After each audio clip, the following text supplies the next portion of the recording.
नमस्ते दोस्तों, स्वागत है आपका और एक नए वीडियो में और एक नए टॉपिक के साथ।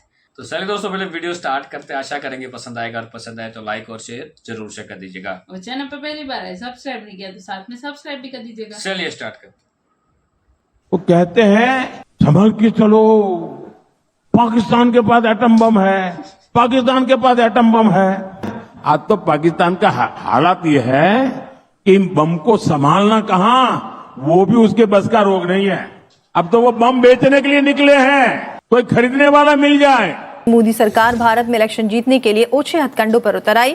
कांग्रेस पार्टी के सीनियर रहनुमा मणिशंकर आर्य ने पुराने बयान को लेकर मोदी सरकार सियासी मकासद हासिल करने की कोशिश कर रही है। उन्होंने कहा कि आप सोचिए जरा, कोई पागल आ जाए वहां पर और वो एटम बम को चला दे तो क्या होगा। मतलब इस किस्म की बात उन्होंने की। अब यहाँ पर पाकिस्तान में हम लोग बड़े कंफ्यूज हैं जी, हमें कुछ समझ में नहीं आ रहा। ये हमारी तारीफ हो रही थी, हमसे डराया जा रहा था भारत को, ये हमारा मजाक उड़ाया जा रहा था। प्राइम मिनिस्टर मोदी जो हैं वो ये कह रहे हैं कि हमें पाकिस्तान के बारे में परेशान होना बंद कर देना चाहिए, और पाकिस्तान की क्या अप्रोच है हमारे बारे में, इससे बिल्कुल डिफरेंट हो जाना चाहिए। मोदी का जो प्रोपल्शन चल रही है ना, पीछे से जो धक्का लग रहा है, ये हवा जो चल रही है हिंदुइज्म की, वो अभी भी चल रही है। भारत का जो रॉ का नेटवर्क है वो बहुत ज्यादा कनाडा में फैला हुआ है।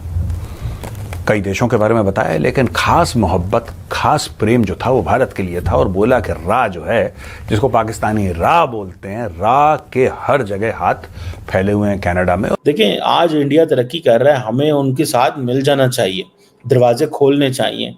थोड़ी सी पोजीशन अपनी बदलनी पड़े तो बदल लो यार, मतलब क्या फर्क पड़ता है।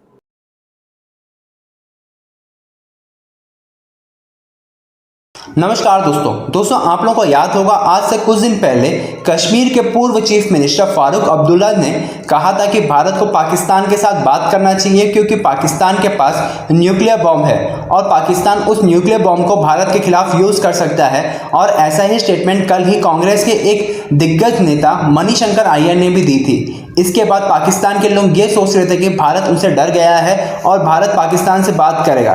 लेकिन दोस्तों, आज हमारे प्रधानमंत्री मोदी जी ने एक पब्लिक रैली को संबोधन करते हुए बड़ी स्टेटमेंट दी है।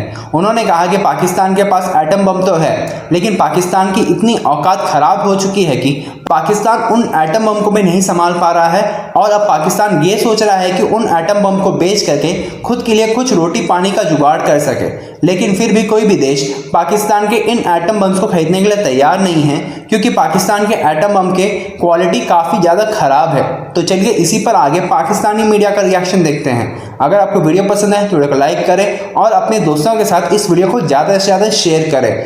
कांग्रेस बार बार अपने ही देश को डराने की कोशिश करती है। वो कहते हैं संभल के चलो, पाकिस्तान के पास एटम बम है, पाकिस्तान के पास एटम बम है, पाकिस्तान के पास एटम बम है। ये मरे पड़े लोग ये देश के मन को भी मार रहे हैं जी।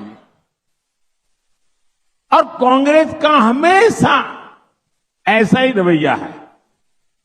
ये जो पाकिस्तान के बम बम बम की बातें करते हैं ना, आज तो पाकिस्तान का हालात ये है कि इन बम को संभालना कहां, वो भी उसके बस का रोग नहीं है।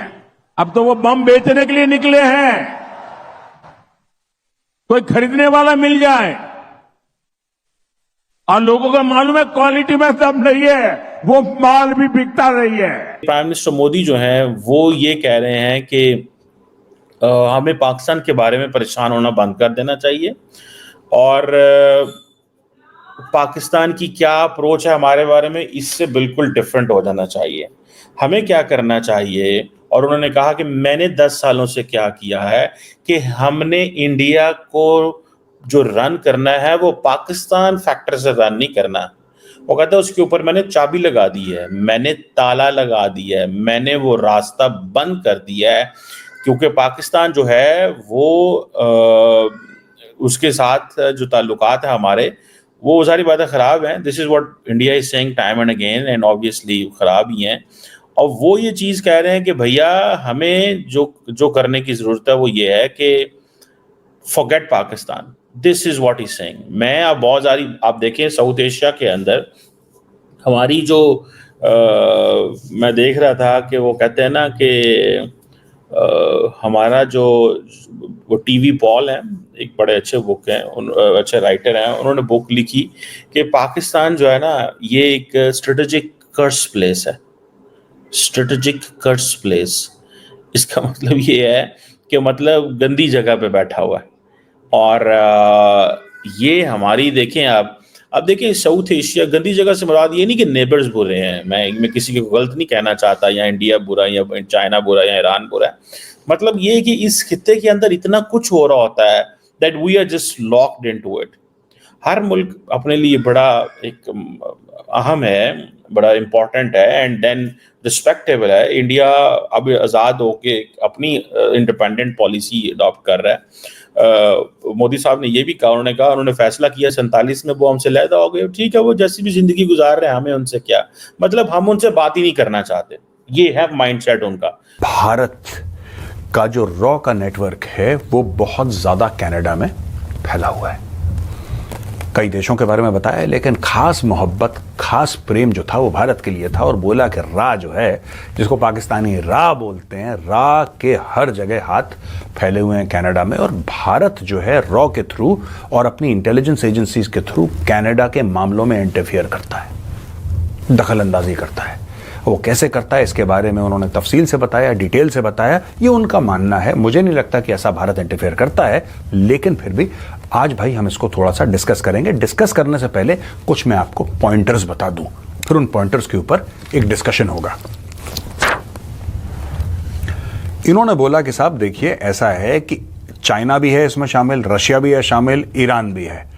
ये जो लोग हैं चाइना, रशिया और ईरान के और भारत के लोग, ये बहुत ज्यादा कनाडा में और दूसरे पश्चिमी देशों में इंटरफियर करते हैं। ठीक है जी। अब ये कह रहे हैं कि various hostile foreign interference and espionage activities, hostile foreign interference and espionage, पूरा खुफिया और होस्टाइल यानी कि ठोक देंगे, मार देंगे या कुछ ऐसी चीज जिससे कनाडा को नुकसान हो, वो भारत कर रहा है।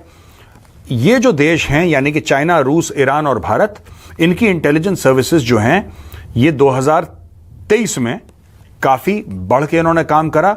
Foreign influenced activities are defined by the CSIS Act as those detrimental to Canada's interest, clandestine or deceptive or involve a threat to any person. Foreign influenced activities भी भारत ने करी, ऐसा CSIS का कहना है। यानी कि पैसा देके कुछ ऐसा काम करवाना या किसी की जान को खतरे में डालना या कनाडा की सुरक्षा को खतरे में डालना या फिर कनाडा के खिलाफ कुछ ऐसा काम करना जिससे कनाडा के इंटरेस्ट कॉम्प्रोमाइज हो जाए। समझ रहे हैं आप? तो ये इन्होंने सीधा सीधा इल्जाम लगाया कि भारत ने ये काम करा है। इसके अलावा जस्टिन ट्रूडो ने जो बोला और फिर अलग अलग लोगों ने जो बोला कि भारत ने ये काम कराया, भारत ने निज्जर को मरवाया, ये सब, यही चीज डिस्कस करने के लिए director Vigneault and national security intelligence adviser Jody Thomas ये भारत आए थे और उन्होंने भारत में काफी लोगों से मिले और यहां पे ये सब चीजें उन्होंने डिस्कस करी। अच्छा, मैं ये पॉइंट्स थे मैंने आपको बता दिया जिसमें कि ईरान, रशिया, चाइना और भारत का नाम लिया गया है।